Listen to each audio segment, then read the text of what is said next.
Lori! Hello. It's my faith twin, yeah. All right, testing the volume. Testing the speakers on StreamYard. Sounds like they're working. I gotta turn you up. Need to turn my volume up. Praise the Lord.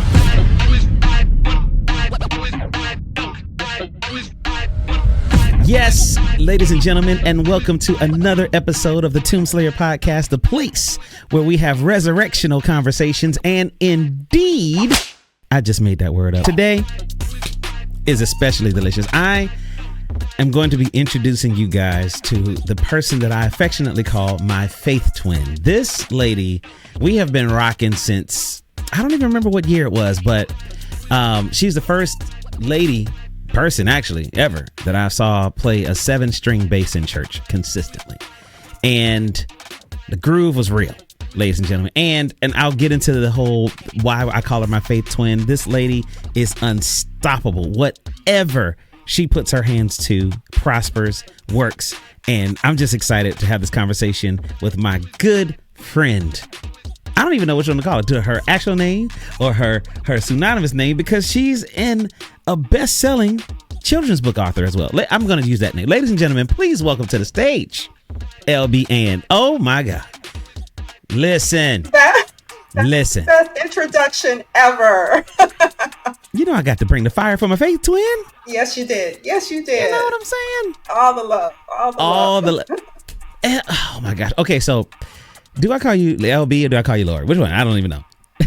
LB. Everyone calls me LB. LB. I'm so used to it now. And it came from an assistant that started calling me that. So yeah, Lori, LB, either is fine. LB in the building. I know her as Lori, affectionately. Hey, Lori. Hey. Listen, I am so happy to have you on this podcast today, because really what we've been doing is encouraging believers that are going through just regular life.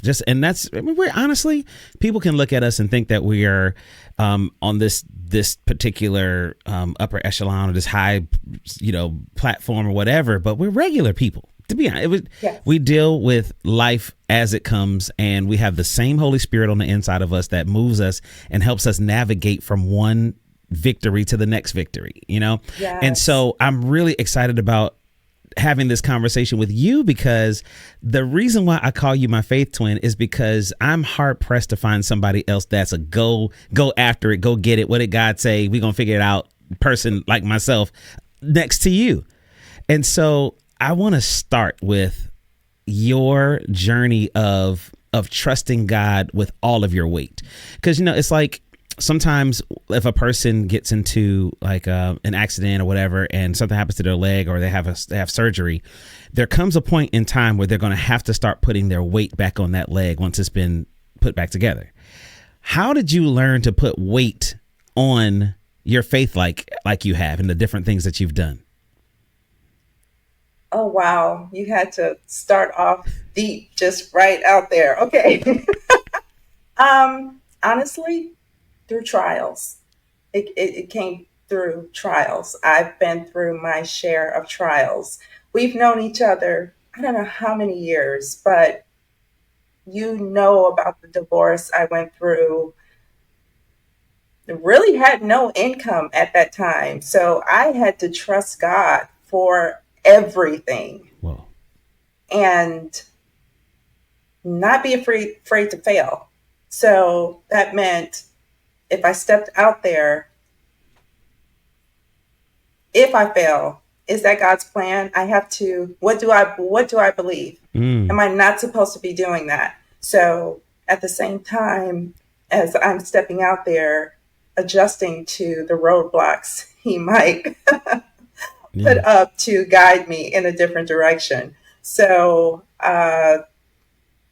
there's so much. I'm trying to think how to narrow this down. I got a good one. You just said something that sparked something in my mind. At no point did you give credit to the enemy in what you were saying just now, because you were talking about how if God allows roadblocks. Well, most people that I know would be like, well, the devil tried to stop me over there when I went to the left, and then I came over to the right, and the devil was you gave him no credit. It was all if God allowed this roadblock. So Right. where did you get that mentality from? Because a lot of people don't have it. Well, from reading the word, I truly believe that God, nothing happens without God allowing it. Yeah. The book of Job. Yes. Nothing happens without God allowing it. Satan could not touch Job without God's permission. Mm-hmm. So, yeah, so forget him. Yeah. It's God that I trust in, no matter how bad things have ever gotten. And I've gotten to some low points, Christian. I don't even know if you remember when I lost my company, a global brand, and I was at the point of suicide because I fell into such a big depression from that. Well, let's talk And about you that. and you called me. I remember. I was getting on a plane. Yeah. I was getting on a plane. Yeah. I'll never forget it. I was walking on a plane. I don't even remember how many years ago that was. So the company was that the Lip Factory? Which company was that? Yes. How did that whole thing transpire? Like what? So, okay, so I met you first as a bass player in the church. Next thing I know, you got a gym. Mm-hmm. Next thing I know, you got a lipstick company, like. That was the first time I'd ever heard of a lipstick company or makeup company or whatever. So a beauty box, yeah, beauty box. How did that start? How did you go from one thing? And we'll get to like the disappointment. Like we'll walk up to that moment. But like when I met you as a bass player, where did the whole gym thing come from? What gave you the idea to start that? So I had been a personal trainer for years, but that was going to the homes of my clients. Okay. Then gyms, their gyms, my gym. But the thing I was noticing was the people around us in the gym were taking my exercises and doing them. And I'm seeing them months later and they're all fit. And I'm like, you've been doing all my for free, watching me with my clients. Right. I said, no, I got to get my own place. So from there, I opened my warehouse gym. I got a Zumba license because I love Zumba and started teaching there. But at the same time, probably about the same time, I went to a department store and they didn't sell makeup for my complexion. So that was the point where I said, can I do something about that? Lord, are you giving me some ideas? Right. So that's where Lip Factory evolved from. And the bad part is I didn't fully do my research. I didn't know how many beauty box companies were out there at the time until I got started. But after I got started, I did do my research. And I just started ordering the products. And it was by the grace of God because the companies that worked with me shouldn't have been working with someone this small. They don't do that. Wait, so you were actually calling the companies?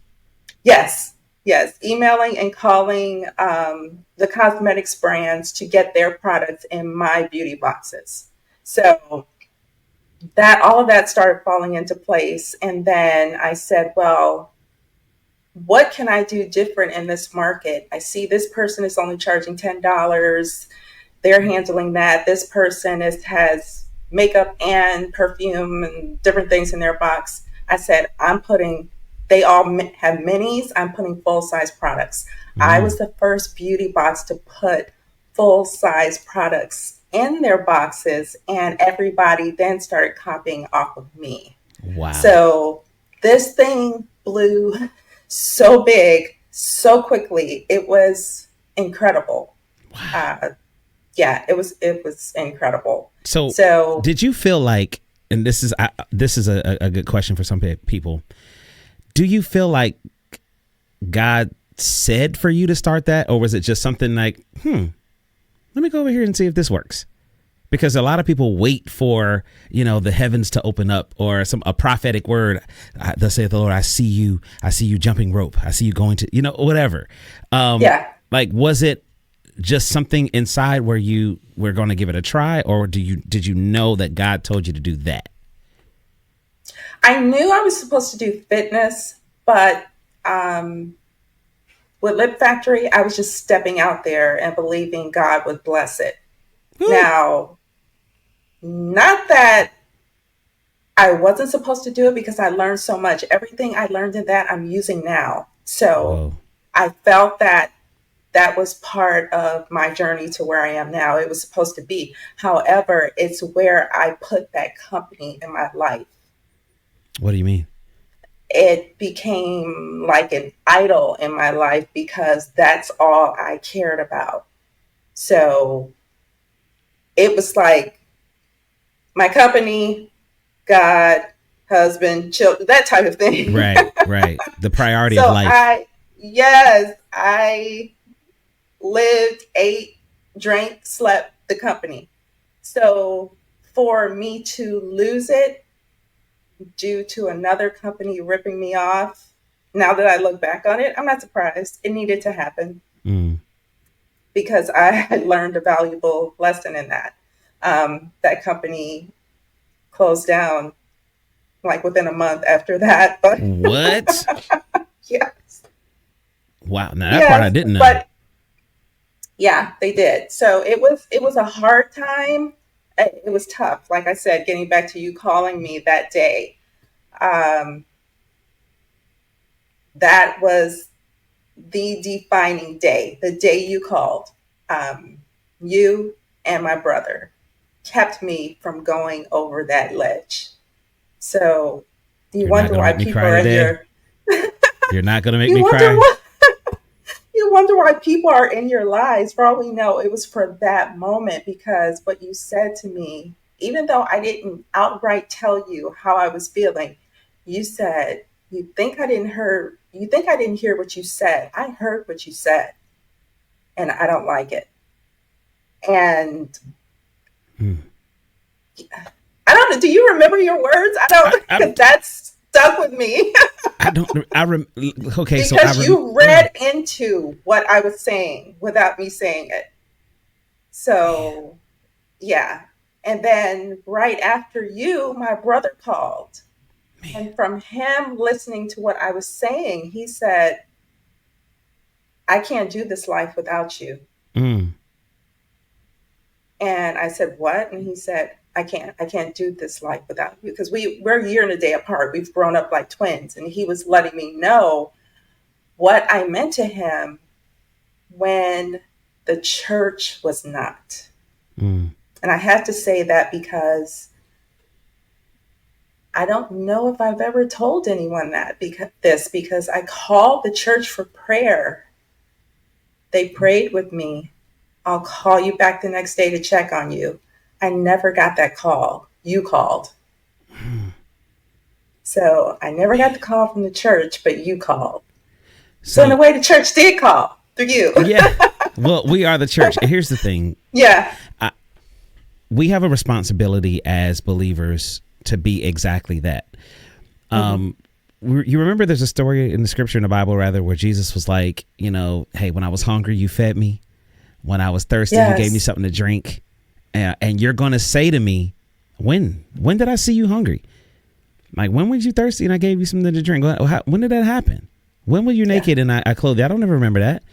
As much as you've done it to the least of these, you've done it as unto me. And so our responsibility as Christians is not just to go to church on Sundays and have a great time and put the stickers on the back of our car.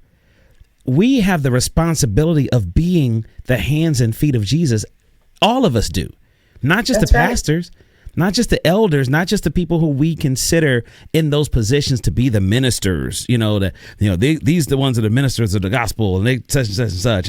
And we pay our tithe that we give, and so that they can keep doing what they're doing.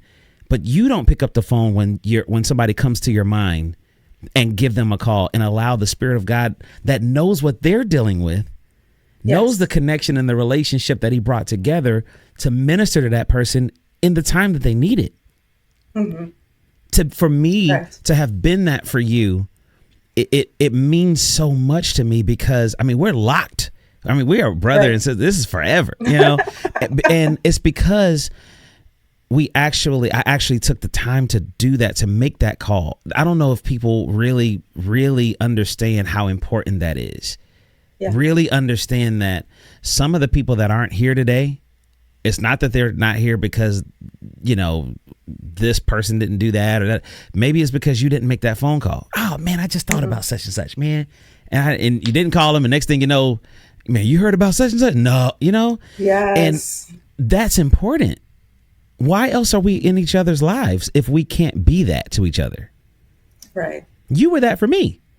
When, listen, I'm that dude. I'm telling you, I went to that Los Angeles and I got a hold of that doggone aloe vera drink. Oh, yeah. Lord, bought a soda machine just so I could. Goodness. I remember coming back from LA with a suitcase full of aloe drinks. And I'm sitting here with a soda machine and all these aloe drinks. And you're like, hey, why don't you put it in the gym? And I'm like, you activated my faith. Because just so like, good. Oh my, that drink, it was amazing. Listen, that thing was amazing. I made about $15, but guys, I kept drinking the product. But listen, what I'm saying is, you were the opportunity for me to exercise my faith in this space that I had never been in. Mm-hmm. Just like you, like you said a minute ago, it wasn't that guy. You knew that you were supposed to do fitness, but with the beauty box thing, it was like, hey, let's just see if I go over there, if God's gonna bless that too. Right. And he did. And he did. And he did. And from there, after that ended, I also had a box for kids that tripled the size of the beauty box company. What? But because I had to file bankruptcy on the beauty box company, the judge said, you can't have a thriving company and file bankruptcy on that one. So both have to go.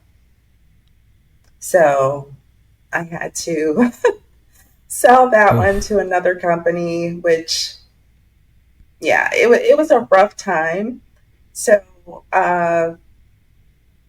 from there, I fell back into chiropractic. I was a chiropractic assistant for years. I've always worked more than one job at a time. It's always been like 2 or 3 jobs. Come on, multiple streams. I fell back into that, and my coworker, the coworkers would say, Lori, you should do this, and you should do that, and you should do this. And one of my coworkers would always say, no, she shouldn't be here. She's a businesswoman. She's not staying here. And she kept saying that. And everyone would just shut up. Wow. And I was like, yeah, she knows me. I am a businesswoman. That's what I know. So when we moved out of the Orlando area, and I talked to a chiropractor I knew in this area, and he didn't have a position available, he called an attorney. And attorney called me, we're hiring case manager, blah, blah, blah. I walked in. I have never not gotten any interview that I went to. Come on now. And this one, he was like, why should we hire you? And, you know, these were tough guys. And I said, because I will be the best case manager you've ever had. So, and look, mind you, I've never done this before. I don't even know what is this again? They hired me. They hired me, but I'm saying this to say it was my coworker who was reading a book series. She read a book a day. So she read through her lunch break, before work, after work. She was reading a book series and she was telling me about it. And I said, that sounds interesting. So I went online and got it. I read the book in 3 days. It ignited something in me. And I had to write. I wrote my first book in 2 weeks because of that book series. And I've been writing ever since. And I was able to tell him that what his book series meant to me. It's science fiction, but you can tell he's a Christian. Yeah. The way he writes. Yeah. But it just ignited something. And I see my past through looking back. I see how it all led to where I am now. And man, I have to mention the obedience, because when I wrote my top selling book, which has sold over 200,000 copies, the one that teens and kids and youth groups contact me about, because of the way it teaches hope, I had said, Lord, who is going to buy this? Because it's Christian fiction. You don't even hear about Christian fiction. Right, I was like, what is Christian fiction? What is that? Yeah, I said, what parent is going to pick this up? I'm like, Lord, I got scared before. I really got scared before it released. And 2 weeks before it released, I totally changed the book cover. Went with a whole new designer, had already paid for the first one. I saw this person's work and had to have it.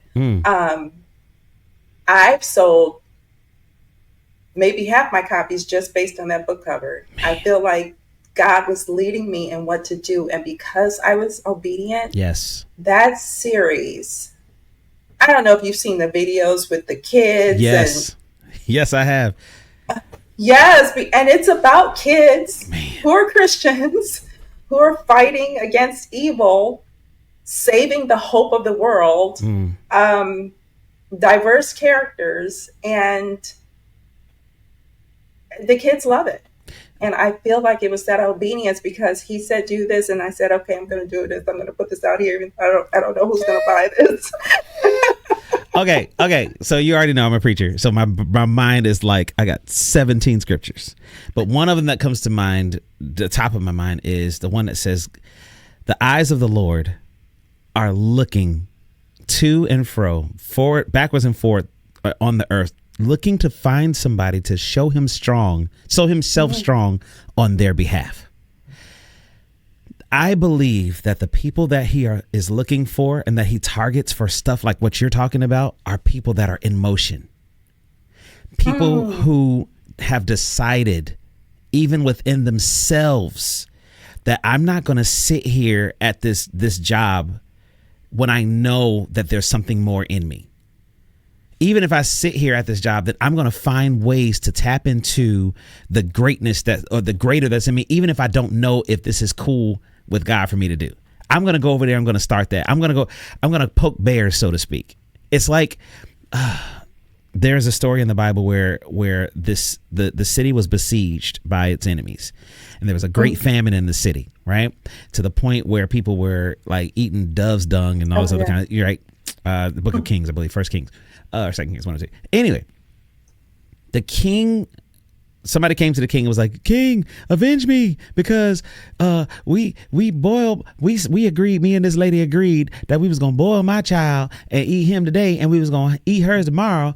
And then she hid her child, and now we both hungry, and she won't tell us where her child is. So it's like, oh my God, the king is just like, I cannot with this. Prophet of the Lord speaks. He says, by this time tomorrow, this is going to be sold for that. That's going to be sold for that. And it's going to be amazing. Right. So the word of the Lord had already come forth from the mouth of the prophet. Right. And God's word does not return void. The next thing we hear about is some lepers that decided, hey, why don't we, why are we going to sit here until we die? If we go into the city, there's a famine in the city and we're going to die there. If we sit here, we're lepers. We're going to die here. If we go into the camp of the Syrians, then if they keep us alive, then at least they feed their prisoners. But if we die, we just die, because we got 3 death choices, but one has a possibility of life. One has the possibility of us getting fed. Then when they started walking, he used their footsteps and made it sound like chariots that brought fear to the people to the camp of the Assyrians, and they ran and left everything. My whole point is this. At no point in that story did those people get a prophetic word from God, get thee up and go thou into the camp of the Assyrians. Literally, they decided, you know what? I'm going to move. I'm going to go over there. I'm going to try this out.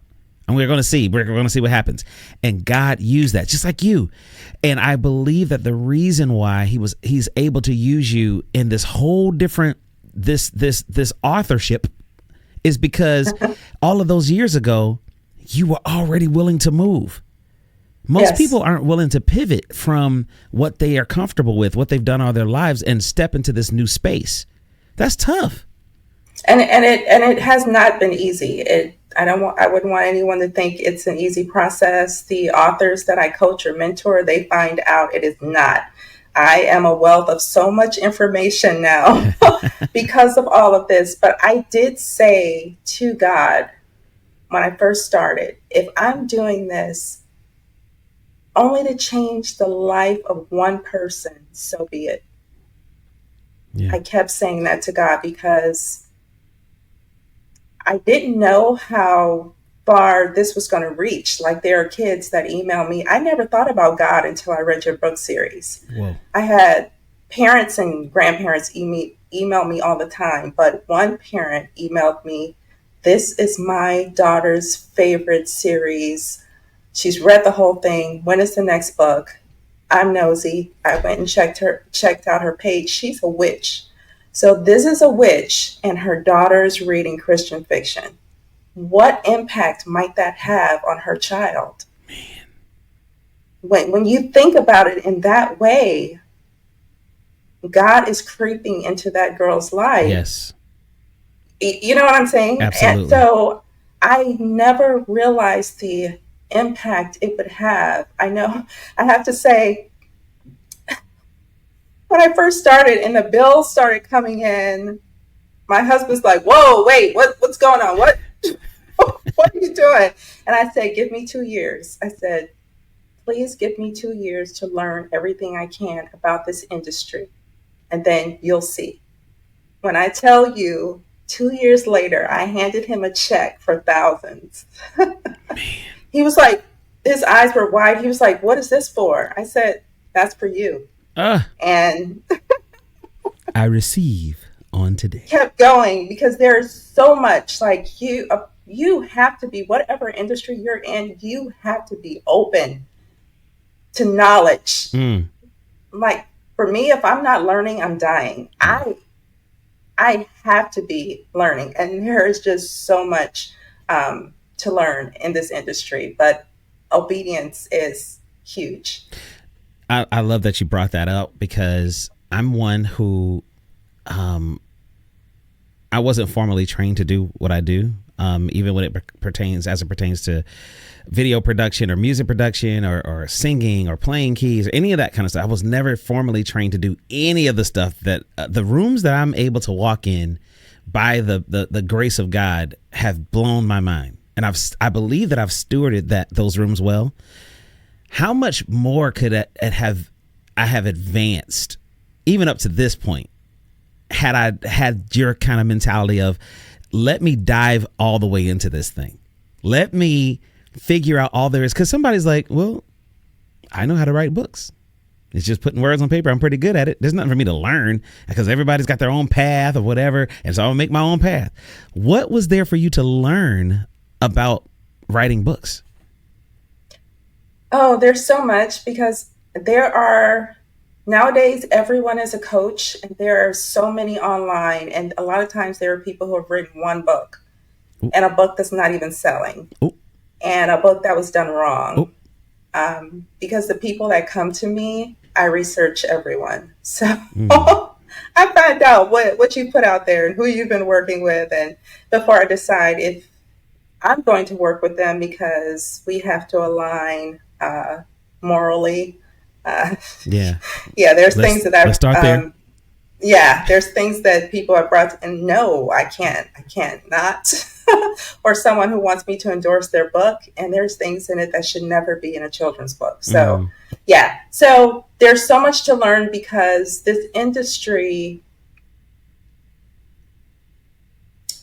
I'm trying to think of the best way to say this. So it's more male driven in a way. Yeah. And there are things you don't find out unless you in the room with the people who are making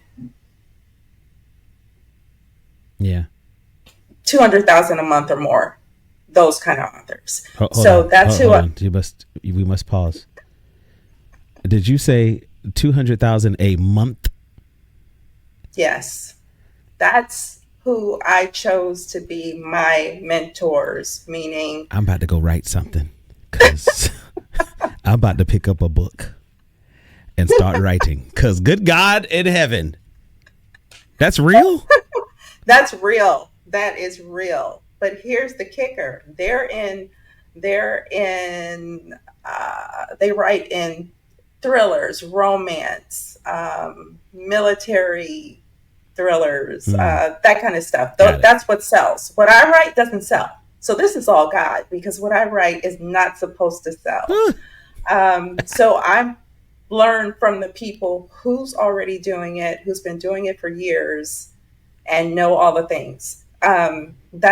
That's how I learned. So when I first started, I thought I wanted to do a lot of school visits, but I've said all my life that I needed to make money while I slept. So I don't know why I even, I'll do them, and book signings, you don't make money from book signings. People just don't know that. No. But that's how I connect with my readers. And it's fun to meet the kids at school. So, but there was an author who had a book about school visits and what you need to do and all of that. And so I bought the book because I wanted to do a lot of school visits. And at the back of the book, if you have any questions, call me. I said, this can't be right. She does not have her phone number at the back of the book. I called the number and she picked up. Whoa. And she said,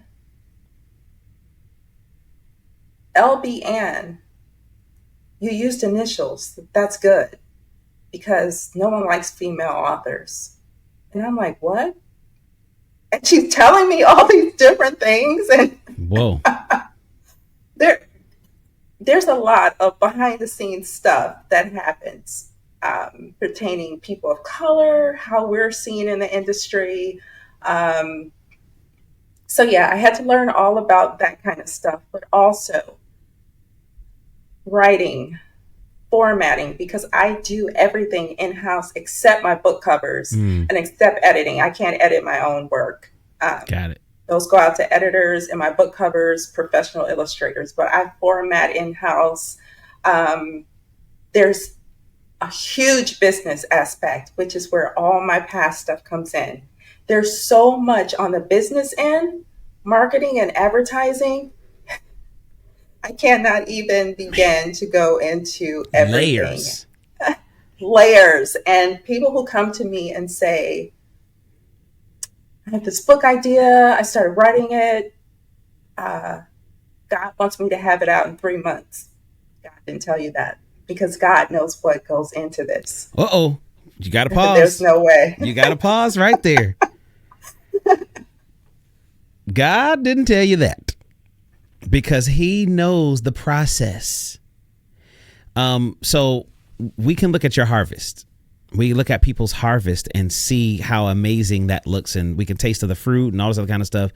But we don't know the process of preparing the ground before the seed even went into it. Cultivating the seed and nurturing it, weeding and all of the years, because sometimes the first batch of fruit isn't sweet. Right.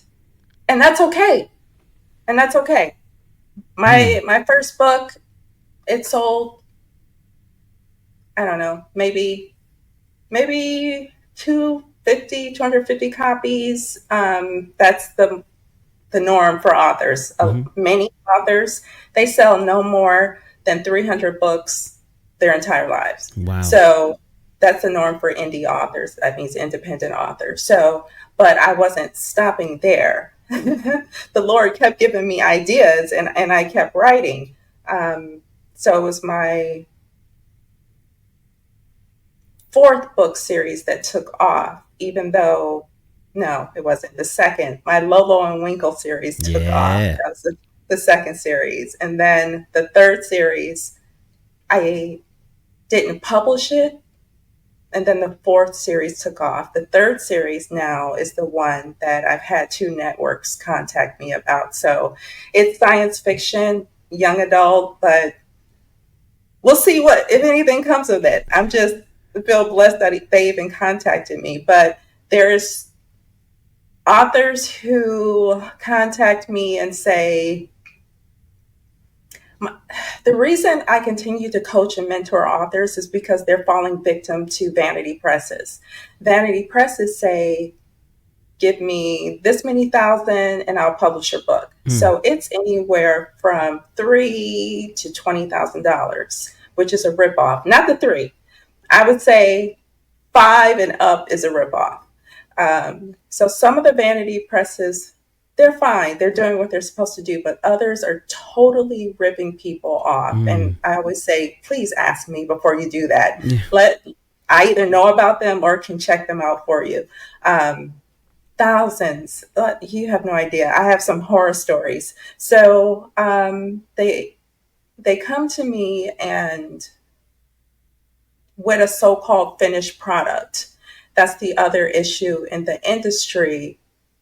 Your book has to be able to stand up to a traditionally published novel. You can't just put anything out there. Wow. Unless you're just trying to sell to your friends and family members and just want author after your name and your title. That's word. Okay, so here's the thing. If you're, and right now I'm speaking specifically to Christians. Yes. If you're a Christian and you feel like God has given you this book, why wouldn't he want your best?